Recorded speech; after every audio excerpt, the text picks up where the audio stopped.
Welcome back to the Vet Hustle. There we go. I think it's going to be a good episode today. I got Shane Smith on today. I'm just looking forward to getting to know Shane and what he does, and I hope you guys enjoy the conversation. So, how you doing, Shane? I'm doing pretty well today. How are you doing, Lucas? I can't complain, man. Just living. It's a little bit rainy here. I'm in Cleveland, Tennessee, so it's been like sprinkling and things like that, and it's a little dreary, but it's all right. Um, where you from? Originally, I'm actually from Pennsylvania. I Okay. currently reside now. I'm down in Brooksville, Florida. Moved here I moved to Florida about 3 years ago. Been up here in Brooksville since January. January. Well, we're at in Pennsylvania. I'm originally from York, right below Harrisburg. Yeah, Like, I spent a little time in York, Pennsylvania. I'm sure you don't miss it. So, well, I can't answer that, dog. And I live in I went to school here in Cleveland, Tennessee. Went to York, Pennsylvania. I'm from Maryland, Mhm. but I live in York, Pennsylvania. But it was just too much. I had to move back to Cleveland, I, Tennessee. So, I don't blame you. Not at all. but it was a cool experience, though. Yeah, I was up there about 2-3 weeks ago. I was up there Hmm. for a couple of days and then came back. So So you spent majority of your life there. yeah. Yep. Okay. I left Pennsylvania when I was 21. Wow. Okay. Yep. So you spent time in the military, right? Yes. Almost Oh, 15 years. 15 years. What service? Army. Army. Good, cool. I like that. So what made you want to join the military? Originally, so when I first joined, I joined the Pennsylvania National Guard. Hmm. I honestly, yeah, I never even really put any thought into it. I did it kind of right towards the end of my junior year of high school. Is Okay. when I really started. And that's when I got introduced to my recruiter. I didn't really know what it was about. Didn't know what I was really getting into. And but him and I, we talked over the course of I don't know, maybe a month or so. And when he kind of presented that, I could be a mechanic, which is what I wanted to do, it Hmm. kind of intrigued me more, but I still didn't really know what I was getting into, but hey, it taught me a great skill set that I've always wanted to learn. So I can't Hmm. complain. So I went to basic training summer of 2003 in between my junior, senior year of high school. I did my AIT the following summer in '04, and then I went on my first deployment in 2005, came home 2006. And then shortly thereafter, about a year later, is when I went active duty. Okay. So from there, I went to Fort Irwin, California, and I was there for about 2 years. And then I came up on orders and I went to Fort Stewart, Georgia, where I went back to Iraq for 12 months. Once I returned, stayed there about 2 years, and then I ended up going back to Fort Irwin, California. I don't know why, but I did. I chose it. Um, if you've ever been there, or if anybody that you know has ever been there, it's a pretty rough work environment. It's a Hmm. 21-day schedule. You work 21 days. You're off for 2 days. You work 3 more days. You're off for 4 days. You're back for 21 days. So it's pretty exhausting, especially being there for 2-3 years at a time. And then from there, I left there, went to Fort Wainwright, Alaska, and I was up there for 2 years when I got medically retired. Okay. Um, sounds like a well. So let me ask you. You went a couple places. What was your favorite place that you served? Favorite, I'd have to say Fort Stewart. Um, on the aspect of that's where I had, the best leaders. That's where I was able to gain that, the knowledge and career progression. I, as far as Fort Irwin goes, I met one of my closest brothers at Fort Irwin. He only lives Hmm. about 15 minutes from me right now. And, I met him 18 years ago when I first went to California. And, so I can't knock that. I'll always be appreciative because I met him. Yeah. Um, that he's, like I said, he lives close by. He's always got my back through everything. Um, Mm-hmm.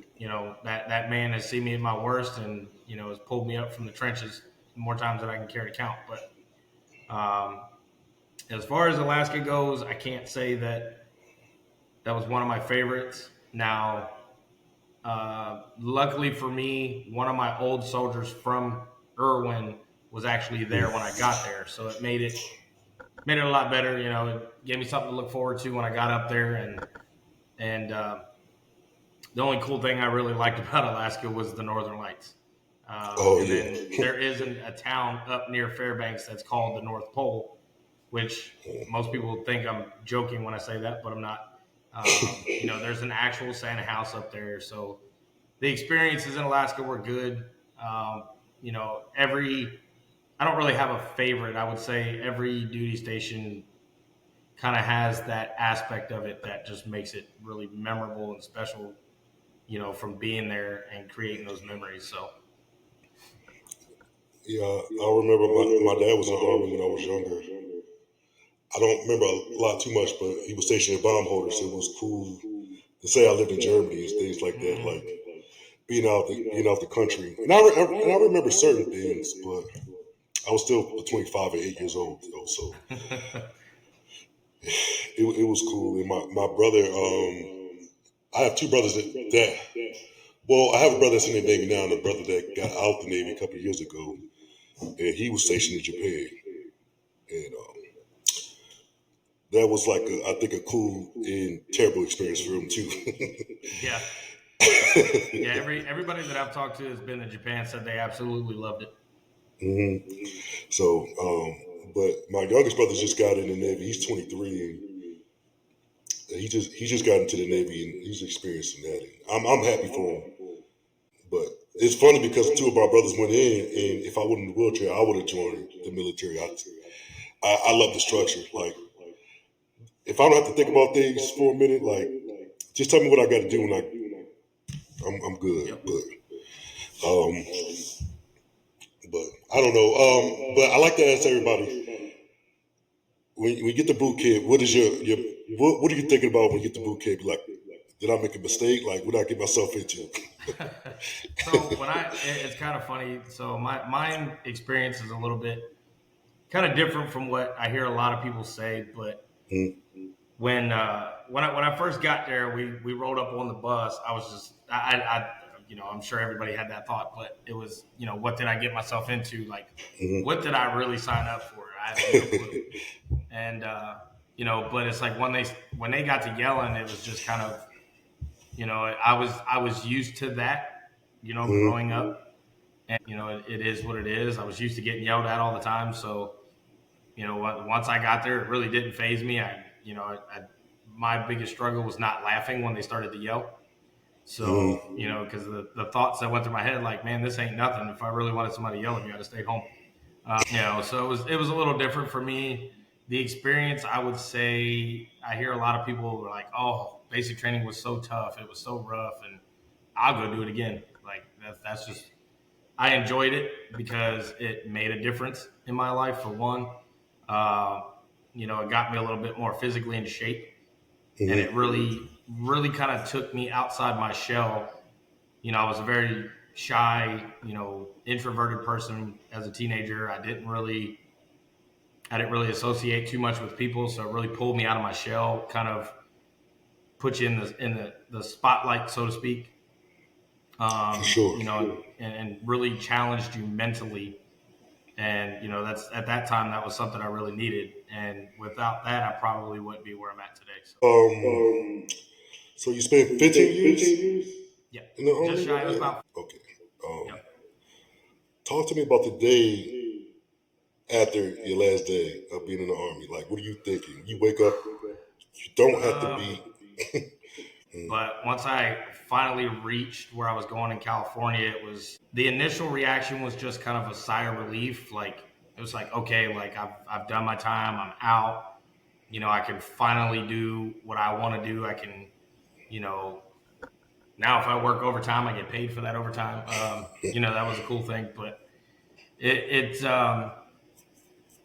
At first, it was just a huge relief. Like it kind of felt like a weight off my shoulders, just because it was like, okay, I'm free. I can have control of my life again.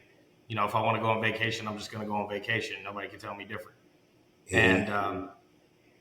but then it just from there, honestly, it kind of grew to a point where it was like, okay, now I don't have people surrounding me that understand me, who know what I'm going through, PTSD. I kind of went downhill for. I was on that ride for about 3 years, a little over 3 years straight. Um, and that's a big thing that I hear a lot too when soldiers transition is alcohol becomes a huge factor, Mm-hmm. and that's kind of what happened to me. And it got to the point where I didn't have the same therapy group that I had in Alaska. I didn't have you know people close by that were only like a block away from me that I could call if I needed to. I didn't have anything. I felt isolated.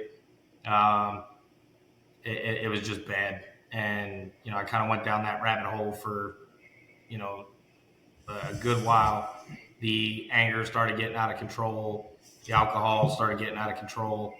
Um, until I finally hit rock bottom. I ended up in a 30-day program, and I had to go through anger management for a year, and it was a lot. It was a lot to deal with. Looking back on it now, I wouldn't change it because again, everything I went through made me who I am right now, and it pushed me to really better myself, not just for me but for my kids. And I wouldn't change it. It was a scary time, for me and everybody around me because of how reactive I was because of the PTSD. And you know, if I could leave any message to veterans out there is don't leave that unchecked. Um, you know, Everybody wants to tell themselves that I'm good, I'm okay, but you're not. Um, Everybody goes through the denial, in all honesty, but at the end of the day, you're not. You gotta reach out one way or another, whether that's the therapy through the VA, whether it's somebody that that you served with, somebody that you're close with, and you have to do it. It takes so many people down that rabbit hole, and nobody likes to talk about it, but it's there. It exists. It's definitely there. I hear it a lot through veterans I've talked to and things like maybe on the show, off the show.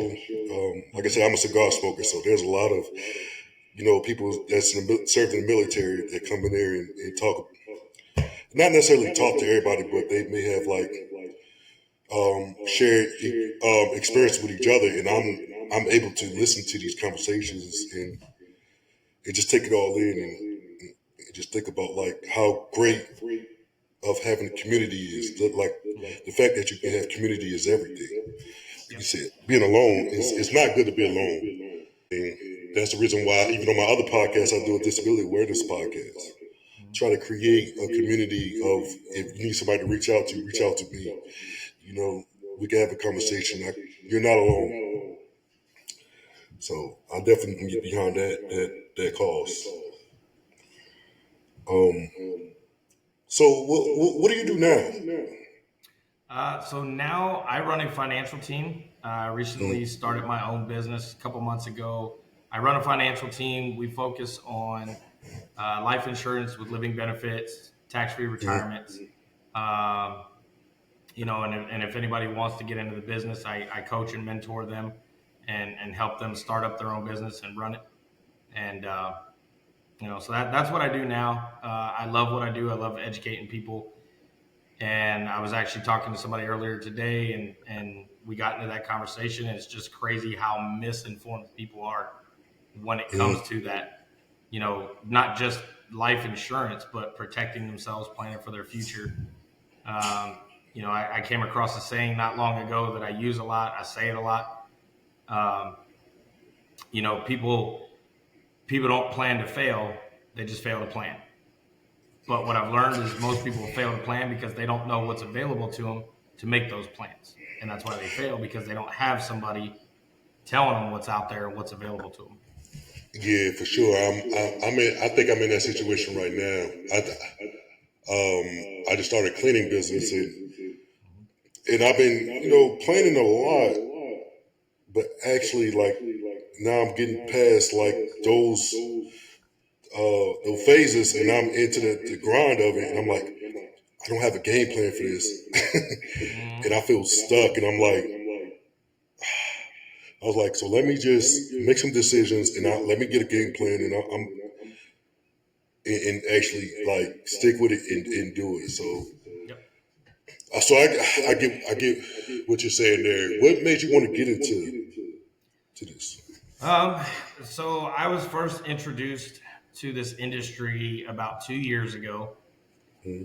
and it was due to I went through a divorce, became a single dad overnight, and I had lost my job as a diesel technician that I was working at, and I got introduced to it, and at that point I was like, you know what, I'll give it a try.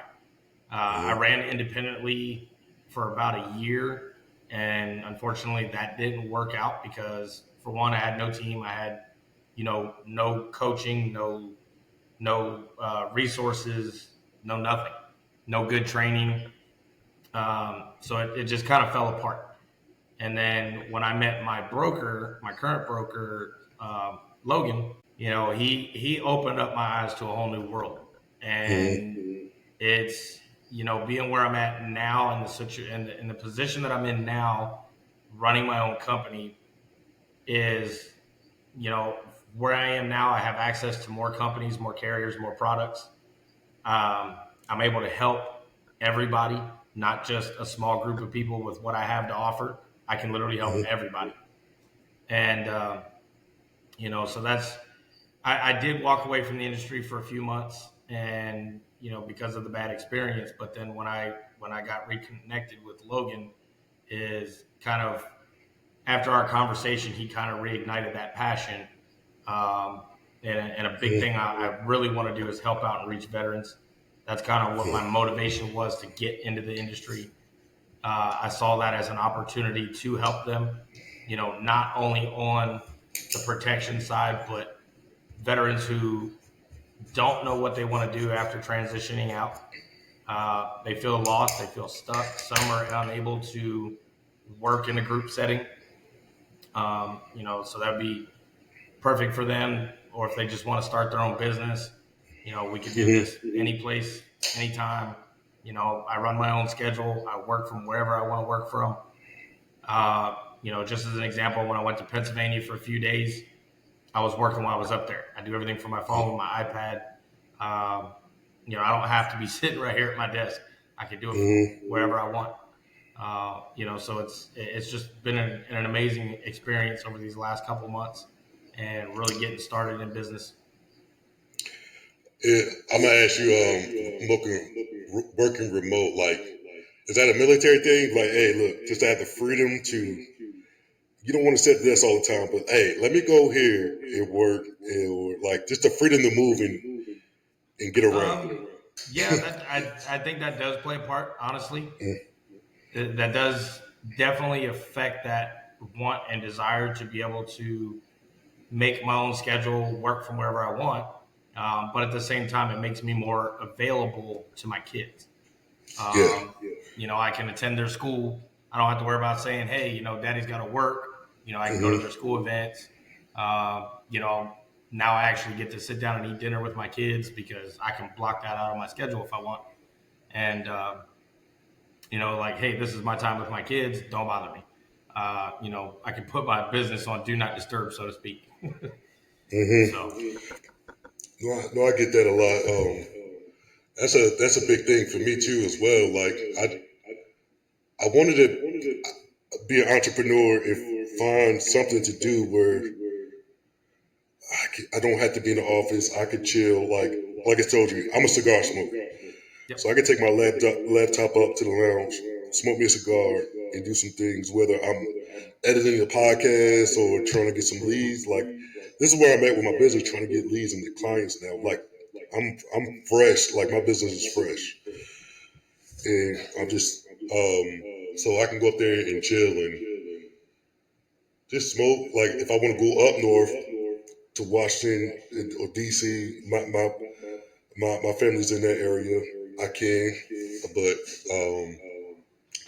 I just want the freedom not to just. I think it's a wheelchair thing.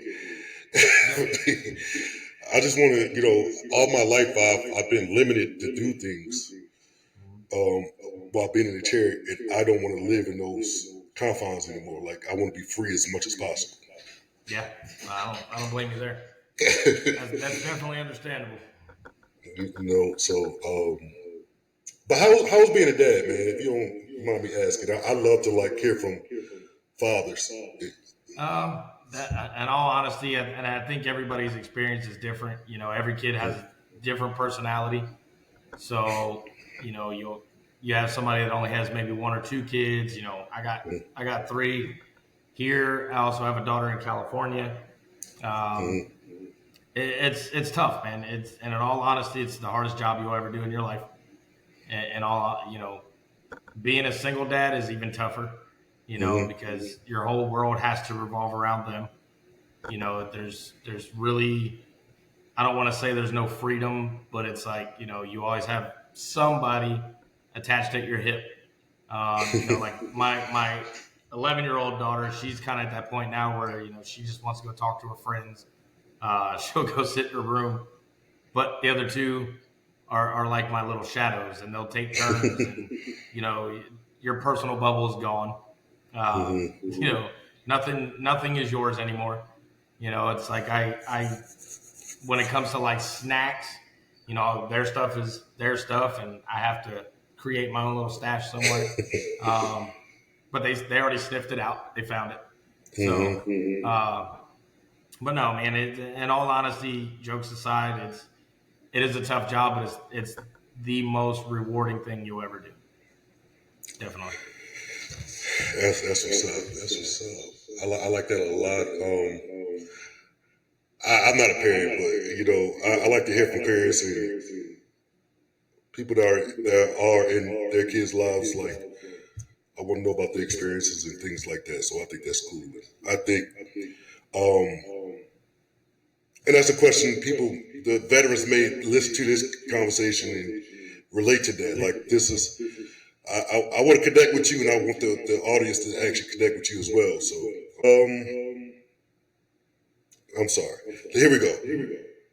So you do insurance, right? Is it just life insurance? So where I'm at now, as opposed to where I was before, I do life insurance. Me personally, that's what I'm licensed for. That's what's right above my head there.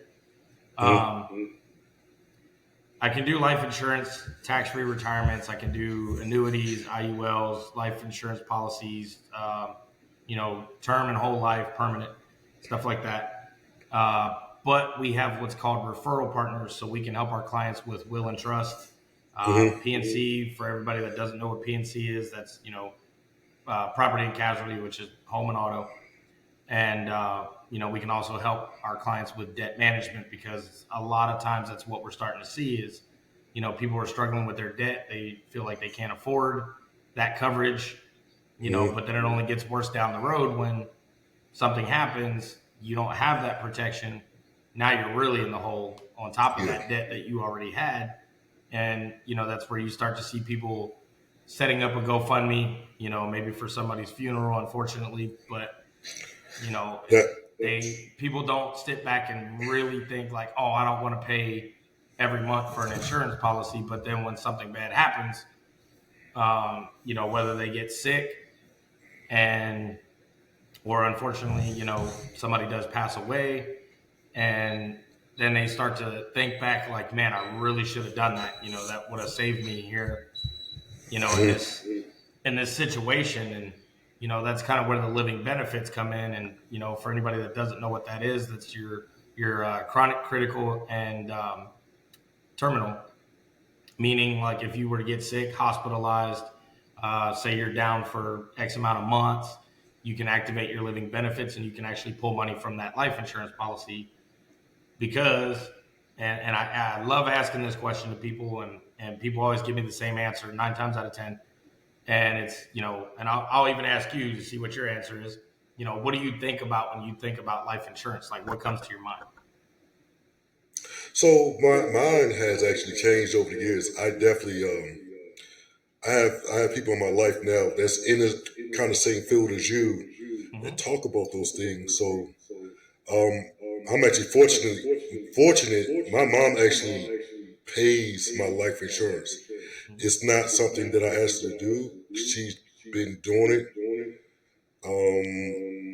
for years, and I think my brother just called me and wanted to do something for my mom. So we was going to split uh, that money for her as well. So like get her life insurance going and things like that. So, but like I said, over these last couple of years, I see it, and I just seen it with one of my friends. His mom passed away last week, and set up a GoFundMe, and it's like, and that's another question. Well, I'm just saying, I think it's important to have all those things. Have a will, life insurance, Yep. because you don't want to be setting up a GoFundMe. You don't want to be setting up all these things and have people donating for loved ones, or even yours funeral. Like if you could have it taken care of right now, why not? And I can't really speak on the pulling money from it because I don't have enough knowledge for that. I hear people talking about that, and I kind of want you to talk a little bit more about that. So with the living benefits, and I'll just give you an example, so it kind of makes it a little more clear. Our team had a client who had a heart attack. He was out of work for a little over 3 months. And due to the fact that he had a $1 million term policy with living benefits, he was able to access those living benefits because of being down and out of work and lost that stream of income, while he was out of work. And, so he contacted the company and the company cut him a check for $353,000. That paid off his mortgage, paid his cars, paid his bills, paid everything. That way him and his family didn't have to stress or, try to scatter and take out loans and, bury themselves in debt because he was down for a few months and out of work. So For that's sure. what the living benefits is for. That's what it's designed for. And that's how it helps protect income. Yeah. Okay. So I'm starting to understand a little bit more.